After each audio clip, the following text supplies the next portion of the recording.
রানী, ওনার bodyguard আমাকে নিয়ে যায়, শ্যামলী রানীর বডিগার্ড আমাকে তার সাপার থেকে 0 পয়েন্ট থেকে নিয়ে গাড়ির থেকে নামার সাথে সাথে নিয়ে যেয়ে আমাকে তুলে সার্কেল অফিসে আমাকে নিয়ে যে গরু পিটানোর মতন পিটিয়েছে SS পাইপ দিয়ে।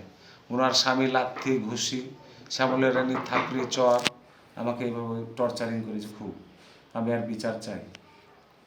বাসের মধ্যে আমার হাজবেন্ডের সাথে খারাপ ব্যবহার করছিল, মানে এটা তো অনেক একটু কথা বলতে সময় লাগবে, আমি একটু স্যারের সাথে একটু কথা বলিনি। তো এই জিনিসটা পরে দেখে আসছিলাম আর কি, ওটা রাজশাহীতে গেছে, বাসটা সাপাহার থেকে রাজশাহী বাস।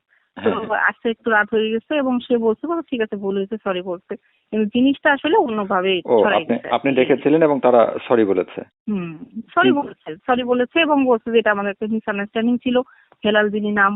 তো উনিও বলছে কিন্তু নিউজটা আর কি ছড়াই গেছে মানে একজন নিউজ করেছে আর কি গ্রুপে। তো এটা একটা মিসআন্ডারস্ট্যান্ডিং ছিল।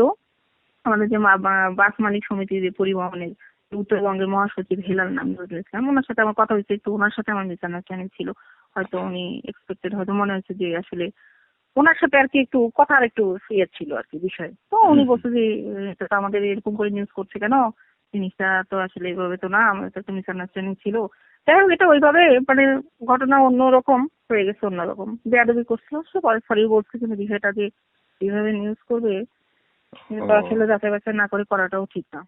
আমরা জেলা পুলিশের থেকে একটা কমিটি গঠন করা হয়েছে, আমরা বিভাগ থেকে একটা কমিটি গঠন করব এবং আমি আজকে এখান থেকে গিয়ে কমিটিটা দিয়ে দিব। সেখানের মধ্যে আমাদের পুলিশের অন্য তদন্ত সংস্থার লোকগুলো থাকবে এবং আমাদের নওগাঁতে যারা আছেন নওগাঁর লোকগুলো আমরা থাকবে এখানে। আমরা এই কমিটির মাধ্যমে প্রকৃত ঘটনা তদন্ত করব, তদন্ত হলে যে দোষী অবস্থা সে আইনানুগ ব্যবস্থা নেওয়া হবে।